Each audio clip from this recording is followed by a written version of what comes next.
এক নির্বাচন অর্থাৎ ওয়ান নেশন ওয়ান ইলেকশন নিয়ে যারা আজকে বলছে এক দেশে এক নির্বাচন হবে এবং একসাথে নির্বাচন করাবো, কথাটাই হাস্যকর। তার কারণ আমরা বারে বারে বলে এসেছি এবং এই যে কেন্দ্র সরকারের ধারাবাহিক বৈমাতৃসুলভ আচরণ, এটা আপনারা বিগত দিনগুলিতে দেখেছেন।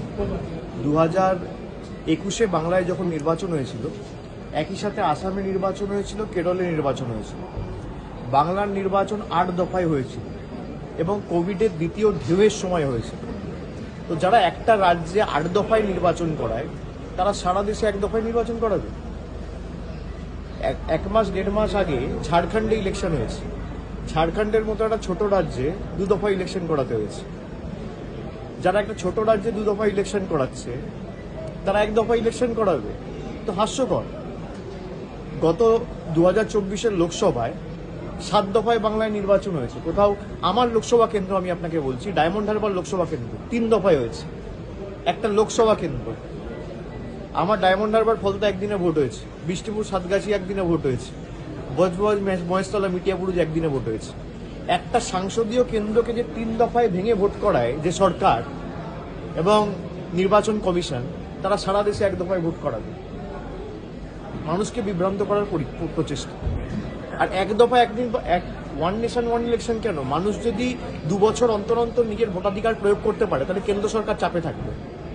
মানুষের অধিকার ছিনিয়ে নেওয়া, এটাই তো আমরা বলেছিলাম সংবিধান পাল্টে দেওয়ার যে প্রচেষ্টা, এটাই তো সংবিধান পাল্টে দেওয়ার প্রচেষ্টা।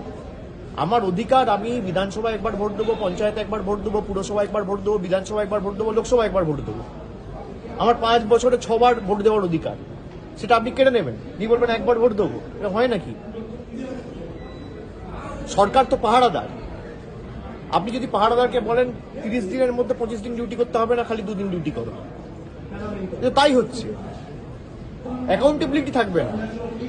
মানুষ তো অ্যাকাউন্টেবিলিটি চায় যে আমি, ধরুন বাংলার ক্ষেত্রে 2021 থেকে 2026, 2021-এ মানুষ ভোট দিয়েছে, 2022-এ ভোট দিয়েছে পুরসভায়, 2023-এ ভোট দিয়েছে পঞ্চায়েতে, 24-এ লোকসভা হয়েছে, 24-25-এ আবার একাধিক বিধানসভা উপনির্বাচন হয়েছে, আবার 26-এ বিধানসভা নির্বাচন। মানুষ 5 বছরে 6 বার ভোট দেওয়ার অধিকার পাচ্ছে। সেখান থেকে কেন্দ্রের বিজেপি সরকার বলছে না, এই ক্ষমতা আমরা কেড়ে নেব। অর্ডিন্যান্স করে যেমন দিল্লি সরকারের ক্ষমতা কুক্ষিগত করেছে, ঠিক একইভাবে এই বিলের মাধ্যমে দেশের 140 কোটি মানুষের ক্ষমতা কুক্ষিগত করে নিজের হাতে রাখে।